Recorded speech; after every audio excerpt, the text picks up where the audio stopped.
ಅಣ್ಣ ನನ್ನ ಸ್ಕಿನ್ ಭಾಳ ಚಲೋ ಇತ್ತು ಬಟ್ ಪಿಂಪಲ್ಸ್ ಆಗತ್ತವ. ಅಣ್ಣ ನಂದು ಈಗ 10th ಮುಗ್ದೈತಿ, ಇಲ್ಲ ಫಸ್ಟ್ ಇಯರ್ ಮುಗ್ದೈತಿ, ಸೆಕೆಂಡ್ ಇಯರ್ ಮುಗ್ದೈತಿ, 18 ಇಯರ್ಸ್ ಐತಿ, ಆದ್ರೆ ಪಿಂಪಲ್ಸ್ ಆಗತ್ತವ. ಇಷ್ಟು ದಿನ ನಿಮ್ಮ ಸ್ಕಿನ್ ಭಾಳ ಚಲೋ ಐತಿ, ಈಗ ಪಿಂಪಲ್ಸ್ ಆಗತ್ತೆ. ಏನಿಲ್ಲ, ಈಗ ಹಾರ್ಮೋನಲ್ ಚೇಂಜಸ್ ಆಗ್ತಿರ್ತೈತಿ ನಿಮ್ಮ ಬಾಡಿ ಒಳಗೆ. ಸೊ ಅದ್ರ ಸಂಬಂಧ ಪಿಂಪಲ್ಸ್ ಇದೆಲ್ಲ ಕಾಮನ್ ಅಂತ ಎಲ್ಲರೂ ಹೇಳ್ತಾರೆ. ಬಟ್ ಇದಕ್ಕೆ ಸೊಲ್ಯೂಷನ್ ಏನು ಈ ವಿಡಿಯೋದೊಳಗೆ ನಾನು ನಿಮ್ಗೆ ಹೇಳ್ತೀನಿ. ಏನೂ ಹೆದರ್ಕೊಳ್ಳೋ ಅವಶ್ಯಕತೆ ಇಲ್ಲ. ಇದು ತಾನಾಗೆ ಟೈಮ್ ಹೆಂಗೆ ಹೋಗ್ತೈತಿ ಹಂಗೆ ಅದು ಕಮ್ಮಿ ಆಕೋತ ಹೋಗ್ತೈತಿ. ಅಕಸ್ಮಾತ್ ತುಂಬ ಪಿಂಪಲ್ಸ್ ಆಗತೈತೆ ಅಂತಂದ್ರೆ ಡಾಕ್ಟರ್ ಕಡೆ ಕನ್ಸಲ್ಟ್ ಮಾಡ್ಬೋದು. ಈಗ ಸ್ಟಾರ್ಟ್ ಆಗೈತೆ ಪಿಂಪಲ್ಸ್, ಸ್ವಲ್ಪ ಆಗಾಕತ್ತಾವು, ಅದು ಹೆಂಗೆ ಮೇಂಟೈನ್ ಮಾಡಬೇಕು, ಏನು ಮಾಡ್ಬೇಕಂತ ಗೊತ್ತಿರಂಗಿಲ್ಲ. ಸೊ ಈ ವಿಡಿಯೋ ನಿಮಗೋಸ್ಕರ. ಪಿಂಪಲ್ನ ಹೊಡ್ಕೋಬೇಡ್ರಿ. ಯಾವತ್ತೂ ಹೇಳತ್ತೀನಿ, ಪಿಂಪಲ್ ಹೊಡ್ಕೊಂಡ್ರೆ ಅಂದ್ರೆ ಅದು ನೆಕ್ಸ್ಟ್ ನಿಮ್ಗೆ ಕಲಿ ಆಗ್ತೈತಿ. ಆ ಕಲಿ ಹೋಗ್ಬೇಕಂದ್ರೆ ಭಾಳ ಕಷ್ಟಪಡ್ಬೇಕಾಕೈತಿ. ಆಮೇಲೆ ಫೇಸ್ ಆದಷ್ಟು ಕ್ಲೀನ್ ಇಟ್ಕೊರಿ. ಆದಷ್ಟು ಫೇಸ್ ವಾಶ್ ಯೂಸ್ ಮಾಡಿರಿ, ಸೋಪ್ ಯೂಸ್ ಮಾಡೋಕೆ ಹೋಗ್ಬೇಡ್ರಿ. ಫೇಸ್ ವಾಶ್ ಯೂಸ್ ಮಾಡಿರಿ. ಆಮೇಲೆ ಯಾವ್ದು ಫೇಸ್ ವಾಶ್ ಯೂಸ್ ಮಾಡಬೇಕು, ಮೈಲ್ಡ್ ಇರೋ ಫೇಸ್ ವಾಶ್ ಯೂಸ್ ಮಾಡಿರಿ.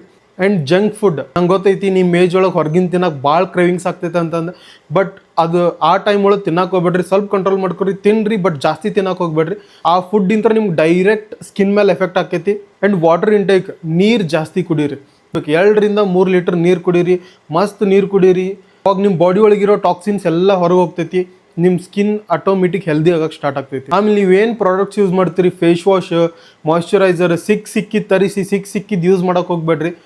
ಕರೆಕ್ಟಾಗಿ ಯಾವ್ದು ಹಚ್ಕೋಬೇಕು, ಯಾವ ಥರ ಪ್ರಾಪರಾಗಿ ಮೇಂಟೈನ್ ಮಾಡ್ಬೇಕಂತ ವಿಡಿಯೋ ಬೇಕಂದ್ರೆ ನಾನು ಯೂಟ್ಯೂಬ್ ಒಳಗೆ ದೊಡ್ಡ ವಿಡಿಯೋ ಮಾಡ್ತೀನಿ. ಕಮೆಂಟ್ ಮಾಡಿರಿ ಹೋಗಿ ಸ್ಕಿನ್ ಕೇರ್ ಅಂತಂದು. ನಾನು ಇದ್ರೊಳಗೆ ದೊಡ್ಡ ವಿಡಿಯೋ ಮಾಡ್ತೀನಿ, ಹೆಂಗೆ ಮೇಂಟೈನ್ ಮಾಡ್ಬೇಕು ಈ ಟೈಮ್ ಒಳಗೆ ಅಂತಂದು.